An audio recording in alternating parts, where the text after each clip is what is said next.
Darwin টেস্টে স্পষ্টভাবেই চালকের আসনে রয়েছে বাংলাদেশ। সবকিছু ঠিকঠাক থাকলে এই ম্যাচ হয়তো জিততেও চলেছে টাইগাররা। অস্ট্রেলিয়ার জন্য জয় এখন কঠিন তো বটেই, ড্র করে ম্যাচ বাঁচানোটাও সহজ নয়। অথচ সে জায়গায় বসে এখনও জয়ের স্বপ্নই দেখছে স্বাগতিকরা। অবশ্য দলটা অস্ট্রেলিয়া বলেই হয়তো এমন ভাবনা। তার আগে টাইগারদের প্রাপ্য কৃতিত্ব দিতে ভুললেন না অজিদের তারকা অলরাউন্ডার বিউ ওয়েবস্টার। অবশ্যই বাংলাদেশকে পুরো কৃতিত্ব দিতে হবে। আজ সকালে দুর্দান্ত ব্যাট করেছে তারা, বিকেলের দিকেও ভালো করেছে, স্পিন সামলেছে ভালো, মাঝে মধ্যে আগ্রাসী ব্যাটিং চালিয়েছে, চাপ সামলে ভালো খেলেছে।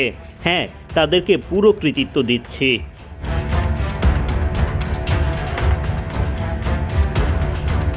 ম্যাচে ব্যাকফুটে থাকলেও অস্ট্রেলিয়া এখনও জয়ের বিশ্বাস রাখছে।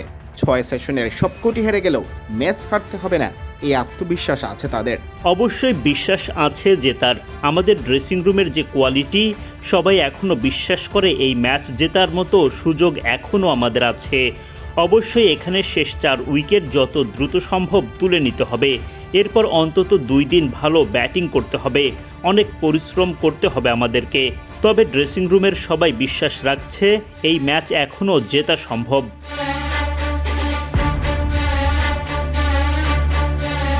আপাতত অজিদের ভাবনা একটাই, কত দ্রুত অল আউট করা যায় বাংলাদেশকে। আসলে টেস্ট ক্রিকেটটাই তো এরকম, গরম এখানে অনেক। উইকেট মনে হচ্ছে কিছুটা বেশি ফ্ল্যাট, প্রথম দিনের সকালের চেয়ে বেশি। বাংলাদেশ ভালো ব্যাট করছে, তা তো আগেই বললাম। ভিন্ন ভিন্ন পরিকল্পনা নিয়ে এসেছিল তারা, স্পিন সামলানো সহ সব ব্যাপারে তাদের ভালো পরিকল্পনা ছিল। আমরা চেষ্টা করছি তাদের উইকেট তুলে নিতে।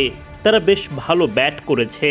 আমরা কালকে যত অল্পতে সম্ভব তাদের সব উইকেট ফেলে দিতে চাই। ব্যাটিং গ্রুপকে অবশ্যই দায়িত্ব নিতে হবে। আমরা জানি প্রথম দিনে আমাদের ব্যাটিং ভালো হয়নি, সবাই তাতে হতাশ। এখন দ্বিতীয় ইনিংসে সবাইকে দায়িত্ব নিতে হবে এবং লম্বা ইনিংস খেলতে হবে। যত লম্বা সম্ভব ব্যাট করে তাদের বোলারদের চাপে ফেলতে হবে। 5 দিনের খেলা টেস্ট ম্যাচ, ফলে এখানে আরও অনেক প্রতিদ্বন্দ্বিতা গড়া বাকি আছে।